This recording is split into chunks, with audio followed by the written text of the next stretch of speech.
পলাশী থেকে আরম্ভ করে আপনার ফুলিয়ায় কীর্তিবাস ওঝা, পলাশী মনুমেন্ট, রবার্ট ক্লাইভের যুদ্ধের ঘটনাবলী, শিবনিবাসের যে শিবলিঙ্গ, কৃষ্ণনগরের রাজবাড়ি, কৃষ্ণনগরের মাটির পুতুল, কৃষ্ণনগরের মিষ্টি, বেতারড়ির অভয়ারণ্য, মায়াপুরের ইস্কন, নবদ্বীপের চৈতন্যদেবের জন্মস্থান, সমস্ত কিছু নিয়ে একটি প্রজেক্ট আকারে স্ট্যাটিস্টিক্স দিয়ে রাজেশ পান্ডে, যিনি শিল্প সাধনের মুখ্য, তার হাতে দেওয়ার পরে গত এমএসএমই সেক্টরের মিটিংয়ে স্বয়ং জেলা শাসক ডিক্লেয়ার দিয়েছে, আমাদের এই প্রজেক্টটা গ্রহণ করেছে, যেটা সারা নদিয়া জেলার ট্যুরিজম শিল্পটাকে মাধ্যম দিয়ে, আমি এটা মুখে বললাম,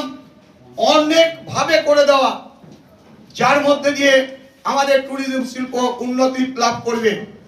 আপনাদের বলে রাখি, এই মুহূর্তে করিমপুর থেকে কৃষ্ণনগর পর্যন্ত যে 10টি ব্লক, আমাদের যে পরিবেশক ব্যবসার যে দুর্দিন আমরা আজকে আলোচনার মধ্যে দিয়ে উঠে আসছে, অনেক পরিবেশক ব্যবসারা তাদের আত্মহত্যা করেছে। সারা রাজ্যব্যাপী পরিবেশক ব্যবসার লভ্যাংশ দিনের পর দিন ধ্বংস হচ্ছে। এর উপর দাঁড়িয়ে আমাদের পরিবেশকের বাড়ির যে মায়েরা, বাড়ির যদি কোনো তার স্ত্রী, বাড়ির যদি কোনো বোন স্বয়ং সম্পূর্ণ হতে চান, জিএমডিআইসির মাধ্যমে করিমপুর থেকে কৃষ্ণনগর পর্যন্ত আপাতত আমরা 10টি ব্লকের দায়িত্ব নিয়েছি। ইতিমধ্যে আমরা পলাশী পাড়াতে 150টা মেয়ে, সেখানে একটি ক্যাম্পের মধ্য দিয়ে তারা প্রশিক্ষণ নিচ্ছেন। ফুড প্রসেসিং এর উপরে 10 লাখ টাকার মেশিন আমরা দিয়েছি, 6000 টাকা করে সেই 150 জন মহিলার স্টাইপেন্ডের ব্যবস্থা করা হয়েছে। আমরা কৃষ্ণনগরেও শুরু করেছি ইতিমধ্যে 30টি দিদিদের নিয়ে, যার মূল অংশে আছেন টুম্পা শাহ। আমি একটু দাঁড়াতে বলবো।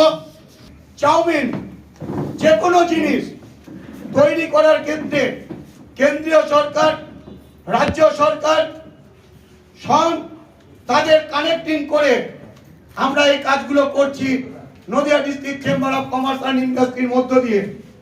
সেই কারণে আপনাদের অনুরোধ করব, আপনারাও যদি এর ব্যাপারে এগিয়ে আসেন, আমরা সহযোগিতার হাত বাড়িয়ে দেব।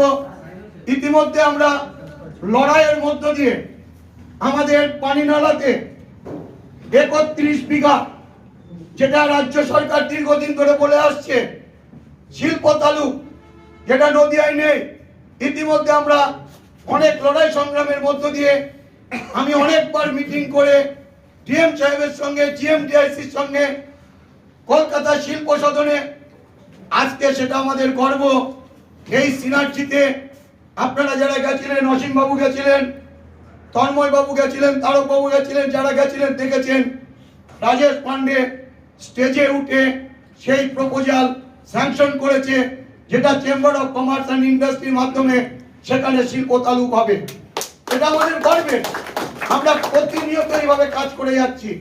সেই কারণে আপনাদের কাছে আমার এই আহ্বান, আপনারাও এগিয়ে আসবেন, আপনারাও কাজে অংশগ্রহণ করবেন। সেই হিসাবে